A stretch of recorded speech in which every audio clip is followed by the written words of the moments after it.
दोस्तों, भगवान शिव ने माता पार्वती को बताया कि भाग्य का लिखा कभी नहीं मिटता है। एक समय की बात है जब माता पार्वती ने भगवान शिव से पूछा, हे प्रभु, मैं जानना चाहती हूँ कि क्या मनुष्य के भाग्य को बदला जा सकता है तथा क्या किसी पापी मनुष्य को स्वर्ग की प्राप्ति हो सकती है और कोई मनुष्य अपना पाप या पुण्य किसी को दान कर सकता है। तब मुस्कुराते हुए भगवान शिव कहते हैं, हे पार्वती, आज आपने अत्यंत महत्वपूर्ण प्रश्न किए हैं। इस कलयुग के मनुष्य को आनंदमय जीवन जीने के लिए इस पर्याप्त ज्ञान को अवश्य ही स्वीकार कर लेना चाहिए। हे पार्वती, आज मैं आपको इसी विषय में एक पौराणिक कथा सुनाता हूँ, जिसके द्वारा आपको सभी प्रश्नों के योग्य उत्तर मिल जाएंगे। दोस्तों, यदि आप इस कहानी को सुन रहे हैं तो कृपया इसे पूरा सुनिए, क्योंकि आधी अधूरी कथा सुनने से आपको आधा अधूरा ही ज्ञान प्राप्त होगा। हे भगवान, जो भी मनुष्य इस कहानी को सुन रहे हैं उन पर अपना आशीर्वाद हमेशा बनाए रखिए। उनके जीवन की अपेक्षाएं जरूर पूरी करें। हे माता पार्वती, आप उन पर अपनी कृपा दृष्टि बनाए रखिए, उन्हें सुख समृद्धि प्रदान करें। तो चलिए दोस्तों, शुरू करते हैं आज की कहानी को। दोस्तों, भगवान शिव कहते हैं, हे पार्वती, एक समय की बात है, हरिपुर गांव में एक रतन नामक चोर अपनी पत्नी मालती के साथ रहता था। वह हर दिन चोरी करता था। वह अपने काम में काफी माहिर था और जंगल से गुजरने वालों को लूटता रहता था। उनके साथ मारपीट भी करता था। उसकी पत्नी मालती भी चालबाज और धूर्त थी, जो हर दिन अपने पति से अलग अलग चीजों की मांग करती रहती थी। फिर एक दिन की बात है जब उसकी पत्नी कहती है, अजी जल्दी उठो, तुम कोई राजा महाराजा नहीं हो, चलो जल्दी जाओ, अब दोपहर होने को आई है।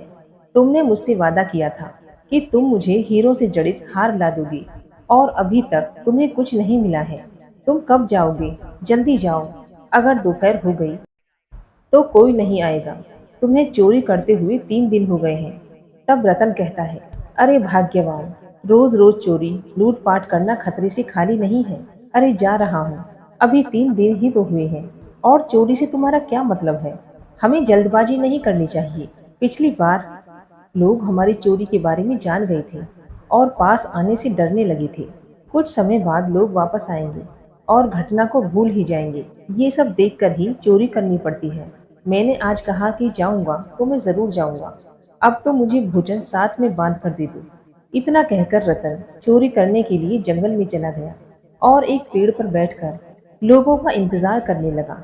वहीं दूसरी ओर रामलाल नाम का एक गरीब किसान पड़ोसी गांव में अपने भतीजे से मिलने को आया था और जब वह वापस जाने वाला होता है तभी उसका भतीजा राजू कहता है, चाचा जी, आज आपके पास बहुत सारा धन है और घर जाने के लिए आपको देर हो गई है।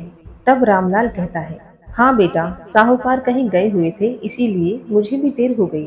अब तुम मुझे खाना साथ में ही बांध कर दे दो, रास्ते में चलते चलते ही खा लूंगा। आगे राजू कहता है, हाँ ठीक है, मगर आप कैसे जाएंगे? मैंने सुना है 3 दिन पहले ही यमुना पार के रास्ते में एक चोरी हो गई और किसी की हत्या भी हुई थी। रामलाल कहते हैं, ठीक है बेटा, मैं संभल कर जाता हूँ, शाम होने से पहले ही मैं घर पहुँच जाऊंगा। दोस्तों, अपने भतीजे के परिवार से विदा लेकर रामलाल तेज कदमों के साथ अपने गांव की ओर निकल पड़ा और अब वह उसी जंगल से गुजर रहा था जहां चोर रतन एक पेड़ के पीछे छिपकर किसी के आने का इंतजार कर रहा था। जब उसे सामने से आते हुए रामलाल दिखे तो तुरंत उसने झपट लगाकर रामलाल को पकड़ लिया और अपना तेज धारदार खंजर उसे दिखाते हुए कहा, चलो जल्दी से जो भी तुम्हारे कुछ पास है वह सब मुझे दे दो, वरना यह खंजर तुम्हारे पेट में मार दूंगा। रामलाल ने अपना दिमाग शांत रखा और कहा, देखो भाई, मेरे पास इस थैले में खाने के अलावा कुछ नहीं है। मेरा विश्वास करो, मैं एक गरीब किसान हूँ। लेकिन रतन तो क्रूर और निर्दयी स्वभाव का था, इसीलिए उसने रामलाल की गर्दन पर चाकू लगाते हुए उसकी तलाशी ली। अब स्वयं के प्राणों को खतरे में देख रामलाल कहने लगे, भाई आप मुझे जाने दो, मैं सच कह रहा हूँ, मेरे पास कुछ नहीं है। तब रतन कहता है, अरे वाह, क्या तुमने मुझे मूर्ख समझा है? तुम्हारे पास तो बहुत धन है। चलो चुपचाप इसे मुझे दे दो, नहीं तो मैं धन के साथ साथ तुम्हारे प्राणों को भी छीन लूंगा। दोस्तों, भगवान शिव कहते हैं, हे पार्वती। तब रामलाल गिड़गिड़ाते हुए रोते हुए रतन से कहता है, देखो भाई, मैंने ये धन गांव के जमींदार से उधार लिया है। अपनी जमीन को गिरवी रखकर बेटी के विवाह करने के लिए लिया है। अगर तुम इसे छीन लोगे तो मैं पूरी तरह से बर्बाद हो जाऊंगा। ना तो मेरी बेटी का विवाह होगा और ना ही मेरी जमीन मुझे वापस मिलेगी। किंतु रतन तो ठहरा चोर और डाकू। निष्ठुर रतन ने रामलाल पर कोई दया नहीं दिखाई और रामलाल के सिर पर डंडे से जोर से प्रहार किया और उसे बेहोश कर दिया। और रतन ने धन के साथ साथ उसका भोजन भी चुराया और अपने घर वापस आ गया। जब वह घर आया तो उसकी पत्नी बहुत खुश हुई, क्योंकि आज उसे धन के साथ साथ स्वादिष्ट भोजन और मिठाइयाँ भी मिल चुकी हैं। तो उसकी पत्नी कहती है, काश अगर तुम हर दिन इसी तरह चोरी करते रहेंगे तो वह दिन दूर नहीं, तब हम इस नगर के सबसे धनवान हो जाएंगे। तभी गुस्से से वह अपनी पत्नी से कहता है, अरे मूर्ख स्त्री, जरा धीमी आवाज में बोलो, कोई सुन लेगा तो राजा को बताएगा, तो हमारी जिंदगी हवालात में गुजर जाएगी। हम चोर हैं, कोई व्यापारी नहीं। जो तुम पूरे नगर में राज करने के सपने देख रही हो, आज मैंने एक किसान को बहुत तेज वार से मारकर घायल कर दिया है। पता नहीं वह जीवित है भी या नहीं। अब मैं पूरा 1 महीना घर ही रहूंगा। हमारे पास 1 महीने का पर्याप्त धन है। दोस्तों, फिर 1 महीने का समय बीत जाता है और दूसरी ओर किसान अपनी बेटी का विवाह जैसे तैसे कर देता है और उसे अपने दामाद के साथ दूसरे गांव छोड़ने के लिए उसी जंगल के रास्ते से निकल जाता है। वहीं दूसरी ओर चोर की पत्नी मालती अपने पति रतन से कहती है, अजी सुनते हो, मैंने बहुत दिनों से आपसे हीरे का हार मांगा है, लेकिन आप हैं मुझे लाकर नहीं दे रहे हैं। आप कैसे पति हो जो अपनी पत्नी की केवल एक इच्छा पूरी नहीं कर सकते हैं? तुम पर मुझे धिक्कार है। दोस्तों, अपनी पत्नी के मुख से ऐसी बातें सुनकर रतन वहां से चुपचाप अपना सामान लेकर चोरी करने के लिए जंगल में चला जाता है। वह अपनी पत्नी के तानों से अब तंग आ चुका था, इसीलिए अब उसने ठान ली थी, कैसे भी करके वह अपनी पत्नी को हार ला कर देगा। जब एक तरफ से रतन चोरी के उद्देश्य से जंगल में दाखिल हुआ, तो वहीं दूसरी ओर किसान अपनी बेटी और दामाद के साथ उसी जंगल के रास्ते से आगे बढ़ रहे थे। चलते चलते संयोग से दोनों एक दूसरे के आमने सामने आ गए। जब रतन को याद आया कि ये तो वही किसान है जिसका धन मैंने लूटा था, और रामलाल को भी याद आ जाता है कि यह वही चोर है जिसके कारण मैं बर्बाद हो चुका था। किंतु ईश्वर के आशीर्वाद से सब कुछ कुशलता के साथ विवाह संपन्न हो गया था। दोस्तों, जब रतन रामलाल की बेटी के गले में वो हीरे का हार देखता है, तो उसे पाने के लिए वह बेचैन हो जाता है और वह रामलाल से कहता है, अरे भाई, आपको देखकर मुझे वह पुराने दिन याद आ गए जब तुमने मुझे बहुत सारा धन देकर खुश किया था, और आज फिर से आप मेरे लिए खजाना लाए हो। तब डरते हुए रामलाल कहता है, देखो भाई, पिछली बार जो तुमने मुझसे लूटा था उसे तो मैं भूल चुका हूँ, किंतु आज मैं अपनी बेटी और दामाद को उनके घर छोड़ने के लिए जा रहा हूँ। आज मुझ पर कृपा करो और हमें जाने दो। तब रतन कहता है, ये तुम कैसी बात कर रहे हो? तुम्हें छोड़कर भला मैं और मेरी पत्नी भूखे मर जाएं? नहीं नहीं, ये नहीं हो सकता। तुम लोग चुपचाप मुझे सारा धन और गहने दे दो, अन्यथा तुम सभी को मेरे हाथों से मरना पड़ेगा। जब रतन की नजर रामलाल की बेटी के गले पर पड़ गई, तब वह कहने लगा कि वाह, आज तो मेरी पत्नी का सपना पूरा हो जाएगा। वह कब से मुझसे हीरे की हार की मांग कर रही है। तभी बीच में उसकी बेटी रतन से कहती है, नहीं, मैं आपको ये हार नहीं दे सकती। यह मेरी माँ की आखिरी निशानी है। चाहे तो आप हमारा सारा धन ले लो, लेकिन मेरे पिता को आप छोड़ दो। जब रतन रामलाल की बेटी की ओर बढ़ता है, तब रामलाल ने उस पर हमला बोल दिया। इसी बीच रतन रामलाल के सीने में खंजर घोंप देता है और रामलाल की बेटी के गले से हार ले लेता है और वहां से भाग जाता है। दोस्तों, अब रामलाल की मृत्यु हो जाती है, लेकिन मरते समय वह रतन को श्राप देता है। जिस धन को पाने के लिए वह लोगों की हत्या करता है, उन्हें परेशान करता है, एक दिन उसका सारा धन अचानक से ही लुप्त हो जाएगा। रामलाल की मृत्यु होने के बाद उसके शव को उसकी बेटी और दामाद बाद में उसे अपने घर ले जाकर उसका अंतिम संस्कार करते हैं। वहीं दूसरी ओर जब रतन अपने घर वापस जाता है, तब वह अपनी पत्नी से कहता है, अरे भाग्यवान, जरा देखो तो, तुम्हारे सपने को अपने साथ लेकर आया हूँ। तब मालती कहती है, क्या है? मुझे बताओ क्या लाए हो। जब मालती अपने पति के हाथों में हीरे का हार देखती है तो वह बहुत खुश हो जाती है, किंतु वह तो एक लालची स्वभाव की स्त्री थी।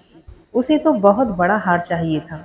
तब वह अपने पति से कहती है, अजी सुनते हो, ये जो तुम हार लाए हो यह तो बहुत छोटा है। चलो कोई बात नहीं, अभी के लिए तो ये ठीक है। अपनी पत्नी के मुख से ऐसी बात सुनकर रतन दंग रह जाता है और कहता है, तुम जानती भी हो मुझे चोरी करने के लिए क्या क्या करना पड़ता है। इसी हार के लिए आज मुझे एक व्यक्ति की हत्या करनी पड़ी और तुम्हें इस बात का कोई अफसोस नहीं है।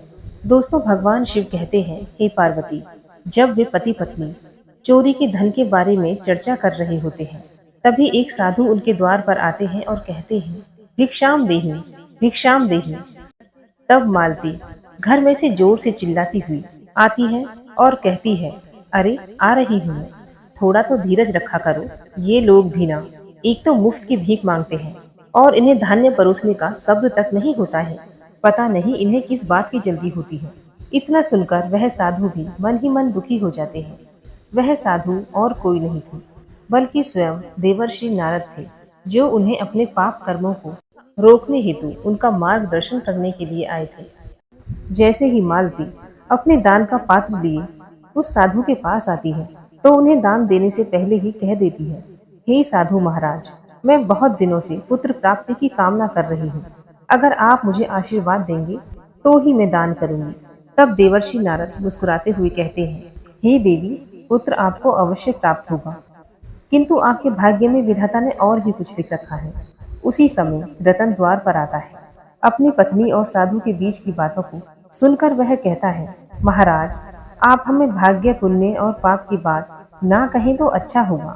ये सब बेकार की बातें हैं। पाप और पुण्य कुछ नहीं होता। आज जो मिला है वही अपना है, कल किसी और का होगा। बस मैं ऐसा ही सोचता हूँ। जब मालती भीतर जाती है, तब साधु रतन से कहता है, हे युवक, आज जो तुम पाप को आंखें मूंद कर रहे हो, इसका तुम्हें जरूर पश्चाताप होगा। तब रतन कहता है, महाराज, मैं ये सब अपने धर्म पत्नी के लिए कर रहा हूँ। तब साधु ने कहा, मगर तुम ये बात ध्यान रखो कि जिस पापों को तुम कर रहे हो, उस पाप की सजा सिर्फ तुम्हें ही भोगनी पड़ेगी, तुम्हारी पत्नी को नहीं। तुम चाहे तो अपनी पत्नी से ये कहकर देखो कि तुम मेरे पापों को साझा कर लो। इतना कहकर वह साधु वहां से चले जाते हैं।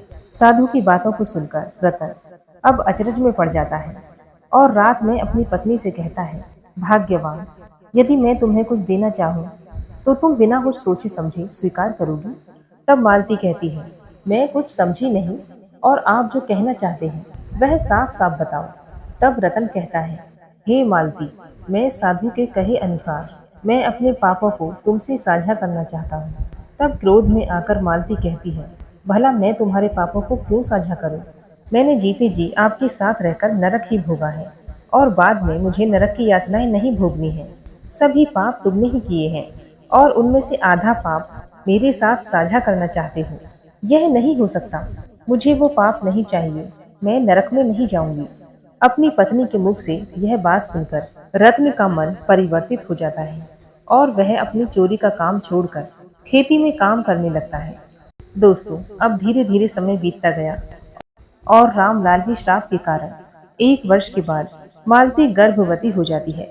समय आने पर वह शिशु जन्म लेता है। वह बचपन से बहुत सुंदर, सुशील और होनहार था, किंतु विधाता ने उसकी आयु मात्र 12 वर्ष की रखी थी। अपने पुत्र के होने से रतन और मालती की खुशी का कोई ठिकाना नहीं रहा। वे दोनों हर समय उसे अपने साथ ही रखते थे।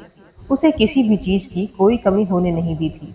रतन और मालती एक समय के चोर, कपटी और धूर्त स्वभाव के थे।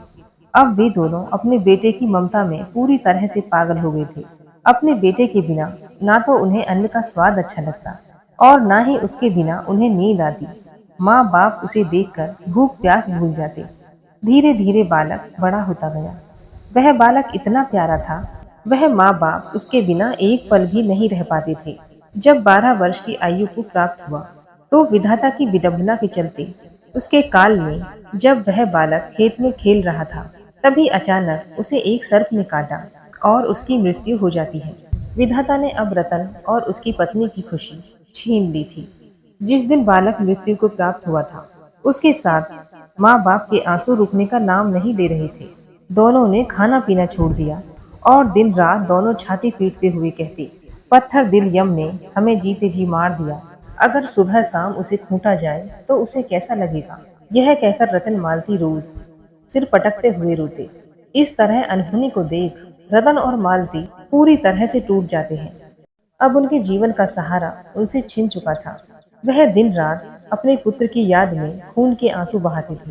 फिर एक दिन वो दोनों उदास अपने बेटे की याद में स्वयं को तथा भगवान को कोस रहे थे। तभी देवर्षि नारद वही साधु के रूप में वहां पधारते हैं और कहते हैं, माई भिक्षाम देही। साधु की आवाज को सुनकर रतन और मालती दौड़ते हुए अपने द्वार पर आते हैं और कहते हैं, हे महाराज, आपने कहा था हमें संतान का सुख मिलेगा, किंतु अभी कुछ दिनों पहले ही सांप के काटने के कारण उसकी मृत्यु हो चुकी है। तभी साधु शांत रूप से उनकी बातों को सुनते हैं और कहते हैं, ये तो नियति का नियम है, आप ईश्वर को इसमें दोष मत दो। अगर आप अपने पुत्र को वापस पाना चाहते हैं तो जैसा मैं कहता हूँ ठीक वैसा ही करो। आज रात तुम अपने पूजा घर में सो जाओ और बाकी सब ईश्वर पर छोड़ दो। ईश्वर सब भला करते हैं। दोस्तों, इतना कहने के बाद वह साधु वहां से चले जाते हैं। अब रतन और मालती साधु के कहे अनुसार रात्रि के समय अपने पूजा घर में सो जाते हैं और थोड़ी ही देर में वहां दो यमदूत आते हैं और उनकी आत्माओं को लेकर यमलोक में चले जाते हैं। यमदूत उन्हें उनके पापों के अनुसार विविध प्रकार के नरकों के दर्शन कराते हैं। वहां वे दोनों देखते हैं कि कुछ लोगों को गर्म तेल में डालकर पकाया जा रहा है, कुछ लोगों को सूली पर चढ़ाया जा रहा है, कुछ लोगों को अंगारों पर चलाया जा रहा है, तो कुछ पापियों को कीड़े मकोड़ों की तरह रखा जा रहा है और कुछ लोगों को बड़े ही भयानक राक्षस निगल रहे हैं। ये सभी प्रकार के अनोखे दृश्य देखकर उन दोनों की रूहें कांप जाती हैं। 16 नरकों की यात्रा कराने के बाद यमदूत उन्हें यमराज के पास ले आते हैं। जब रतन यमराज को देखता है तो वो पहचान जाता है कि ये तो स्वयं मृत्यु के देवता हैं। तब वह उनसे विनय पूर्वक कहता है, हे प्रभु, मैं क्षमा चाहता हूँ। मैंने अपने जीवन काल में पाप ही किए हैं, हमेशा लोगों को तकलीफ दी है। मैं जान गया हूँ, मैं भी इसी सजा का भागी हूँ। किंतु हे प्रभु, मैं अपने पुत्र के बारे में कुछ जानना चाहता हूँ कि आखिर उसकी मृत्यु क्यों हुई है और उसने इतनी कम आयु में अपने प्राणों को क्यों त्याग दिया। दोस्तों, धर्मराज कहते हैं, हे रतन, आज तुमने उचित प्रश्न किया है। तुमने आज देखा है कि जो मनुष्य धरती पर पाप करता है तो उसे उसी प्रकार की सजाएं मिल जाती हैं। तुम्हारा पुत्र यहीं कहीं यमपुरी में होगा। जाओ, तुम उसे ढूंढकर मृत्यु का कारण पूछ लो। अब रतन और मालती उसी यमपुरी की भीड़ में अपने पुत्र को खोजने लग जाते हैं और काफी समय तक ढूंढने के बाद भी वह उन्हें नजर नहीं आता है। जब वह थक जाते हैं और एक जगह पर रुक जाते हैं, तब उन्हें उनका बेटा दिखाई दे जाता है। जब रतन और मालती उसके पास जाते हैं और उससे पूछते हैं, हे बेटा, तुम कैसे हो? क्या तुम्हें हमारी याद नहीं आ रही थी? देखो बेटा, मैं तो तुम्हारे बिना अधमरी हो चुकी हूँ। चलो, अब तो हमारे साथ चलो। हम स्वयं ही यमराज की इच्छा अनुसार आए हैं। चलो, अब हम तुम्हें अपने साथ वापस ले जाएंगे। अपने माता पिता से वह बालक कहता है, आप कौन हैं? मैं तो आपको जानता तक नहीं। आप मुझे क्यों परेशान कर रहे हैं? आप लोग तो बहुत पापी और अधर्मी हो। भला मैं आपका बेटा कैसे हो सकता हूँ? तब रतन कहता है, बेटा, तुम ये क्या कह रहे हो? तब वह बालक कहता है, जी हाँ, मैं सच कह रहा हूँ। मैं आपका बेटा नहीं हूँ। मैं तो उसी किसान रामलाल का श्राप हूँ जिसे लूटकर तुमने उसकी हत्या की थी। मैंने उस कर्ज को चुकाने हेतु तुम लोगों की कोख से जन्म लिया था और धर्मराज के आदेश से मैंने मेरा कार्य पूरा किया है। अपने ही पुत्र के मुख से ऐसी बातें सुनकर वे दोनों दंग रह जाते हैं और वापस चुपचाप यमराज के पास आते हैं। तब यमराज कहते हैं, अब तुम समझ गए होंगे, भाग्य का लेखा स्वयं विधाता ही लिखते हैं। मनुष्य अपने कर्मों के आधार पर ही पाता है। तुमने जो सामान्य लोगों को तकलीफ दी थी, उसी के चलते तुम लोगों को यह तकलीफ झेलनी पड़ी है। और जिस किसान की हत्या तुमने की थी, उसी ने तुम्हारे कोख से जन्म लेकर अपनी याद में तड़पाया है। दोस्तों, यमराज उन दोनों को वापस धरती पर भेज देते हैं ताकि उन्होंने जिन जिन लोगों के धन को लूटा था उसे वे वापस ले सके। जब रतन और मालती की आंखें खुलती हैं जब वो अपने सपने को एक दूसरे को बताते हैं और अपना सब कुछ अन्य लोगों को दान करके सन्यासी बनकर ध्यान करने हेतु जंगल में चले जाते हैं। दोस्तों, भगवान शिव कहते हैं, हे पार्वती, आपके पहले प्रश्न के अनुसार मनुष्य के भाग्य को बदला जा सकता है। अगर मनुष्य ने जीवन भर कुकर्म किए हैं तो वह उसे सुधार सकता है। अगर वो अपने जन्म में पुण्य कर्म करता है तो उसका भाग्य बदला जा सकता है। हे पार्वती, पापी से पापी को भी स्वर्ग की प्राप्ति हो सकती है अगर वह किसी अनाथ कन्या का कन्यादान करता है, किसी भूखे को भोजन खिलाता है और समय पर अपनी नीयत को बदलकर और धर्म के मार्ग को अपना लेता है। हे पार्वती, कोई भी मनुष्य अपने पाप और पुण्य को साझा तो नहीं कर सकता है। यदि वो किसी के पाप कर्म या पुण्य कर्मों को या उसका भागीदार बन जाता है तो वह समान रूप से उसका हकदार बन जाता है। हे पार्वती, मैंने आपके सभी प्रश्नों के उत्तर दिए हैं। तब माता पार्वती कहती हैं, धन्य है प्रभु आप और आपकी लीला। दोस्तों, आपको ये कथा कैसी लगी? कमेंट करके ज़रूर बताइएगा। वीडियो अच्छी लगी तो वीडियो को लाइक करके चैनल को सब्सक्राइब करना ना भूलें।